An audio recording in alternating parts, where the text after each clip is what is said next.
haven't made videos in ages, and there's a couple of reasons for it I want to tell you about. The first one is October was podcast month, and we've had some incredible guests as you can see here. November was travel month, and a couple of days ago I have returned from a trip to Switzerland where I met up with 10 people from my community Discord. 5 HP. 5 HP. Oh my god, he actually did it! Let's go! In the 2 minutes, let's fucking go! Wait, what? He was not trolling. Let's actually a pro. Wait, what the fuck just happened? It was astonishingly good, and I'm already thinking about next one in a year's time. The second reason very quickly is I have been invited by Ankama to participate in the biggest event in their history and represent the English-speaking international community, and I've accepted. So starting from the 3rd of December, you can spectate and tag along the biggest demonstration of force and organization from the international community. During this event, I will be part of Team Aegis. And remember, the entire international community is #Team Aegis. Speaking of podcasts, one of the conversations I've had, which you can watch here, link is in the description, was amongst other content creators, Skizio, who, for those of you who don't know, is a game tester for Ankama, and very often looks into the game files and finds hidden treasures. This time, he revealed to me an information that is worth billions, and you've guessed it, this is the topic of today's video. If you follow along until the end, I will give you 5 tips on how to take that golden nugget to another level and increase your chances of dropping the fabled Gelano. This man is the most...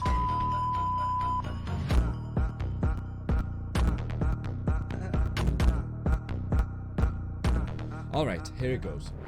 Ankama reintroduced the old rule whereby you could drop items up to level 60 recently. And we all know, one of the best and most iconic items in this game is the Gelano. A lot of us still reminisce about a time where we've dropped one and the ecstasy we felt as a result. Bon Gelano à tous. Oh! Oh! What the fuck? Mais non, mais c'est pas vrai! Guess what? It's back. Wait, how do we verify that it's true to begin with? Alright, so, in Dofus, you fire up the encyclopedia, check the monsters of the same family you wish to drop items from, in this case, the royal jellies, and under the menu here, you can see everything you can drop from them. And what do we have here? A freaking Gelano! Now that we've established that it's true, we can drop them now, how do you go about maximizing your chances to do that? Well, to answer this question, I will explain to you first of all what not to do, then we will move on to the rule we've discovered, what it means really, and then at the end I will show you how I will drop one by day 2 of the rush. Yes, you heard that right, and how you can too. First of all, what not to do. Very simple. YOLO the fight and hope you strike gold. No preparation, no nothing. As simple as that. In short, do not go in without a plan and doing some preparation beforehand. Which brings us to the next question. How do you actually drop it? Let's use the Single-Malt approach. Scientific, yet elegant and poetic. See, that rhymes. When we check back the encyclopedia, you can see that every droppable resource and item has a drop base rate. What does that mean? So this percentage right here, it means that if you did a fight and you did not have any items or any extra effects on, from this one entity in this fight, you have a 0.1 chance to drop this item. Now you must be thinking, I don't need to be Jay on Shadow to tell you that that's very low. You're absolutely right, but remember my friend Skizio on the conversation I had with him? Well, he leaked this golden piece of information that changes everything. So, while digging deep into how drops work inside the thick forest that is called game code, he found a little multiplier that follows a curve. And that only affects droppable items. What does that mean in effect? Well, not only will I tell you what it means, but I will show you how to use it to your advantage in a very quick second. Here's the curve that he discovered. The base drop rate is enhanced by a number dependent on the relationship between your level and the level of the item. Let's take an example like the Gelano here so we can come out with actionable conclusions from this video. This is what the curve looks like. And it tells us that at your level, you have the base drop plus the multiplier associated from the curve. But look at what happens when you go up in level. You still have the same base drop, but the multiplier starts growing enough that it becomes huge. And what happens at level 60 when you reach the items level? Well, now you have the base rate for the drop plus 4 times that value. Now we quickly understand why Ankama said the drop rate was 0.5% and everybody cried foul play. Essentially at level 60 you have 4 times the base rate plus the base rate itself, which is fixed, meaning you have 0.5% instead of 0.1. Which brings us to tip number 1. Delay dropping the Gelano until you reach level 60 or more. Same applies to your teammates. And the question that I get asked a lot during the lives is, does it stay up to 4 times the level if you go above it? Or does it start going down from there? Well, the answer is yes. The cap has a maximum, and once it reaches it, it stays there forever. Tip number 2. So here we need to understand prospection. Chance is a stat like all the other 5. And much like the others, it affects the damage and heals of the spells of the same element, right? But also, a lot of them have secondary effects. Intelligence, for example, increases your heals. Agility betters your ability to dodge or run away from monsters when you're right next to them. And lock, which is your ability to be sticky and keep them next to you. Strength increases your pods, which is your ability to carry resources and things in your inventory. Do you know what's cooler than heals, dodge and pod? Prospection. Chance increases a secondary stat called prospection, which can be gained from items, like this one for example. Look at the logo very briefly.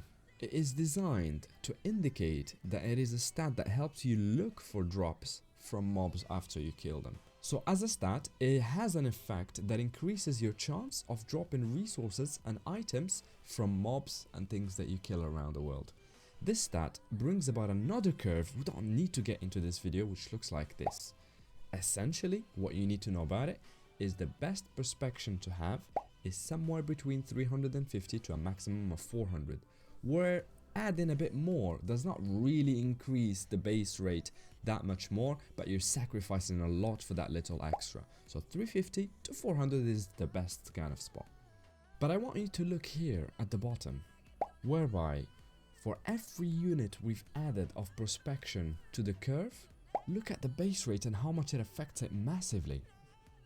So tip number 2 is to understand prospection and have as much of it in your items as possible, but never force it past 350 to 400 as we've said. Cool. Tip number 3, and this is perhaps the best one that I will be the first to tell you about. I call it PP tattoo. Yes, you heard that right. So, let me explain. Ankama recently revamped the entire Truel Fair for the 20-year anniversary. They've added loads of minigames that you can buy a ticket for outside over here, and then you go in and engage with them, like fishing for ducks, spinning random wheels, and more and more and more and more. But when you win a minigame, you get given a fixed number of tokens that can then be redeemed with this NPC for some certificates, some of them called tattoos.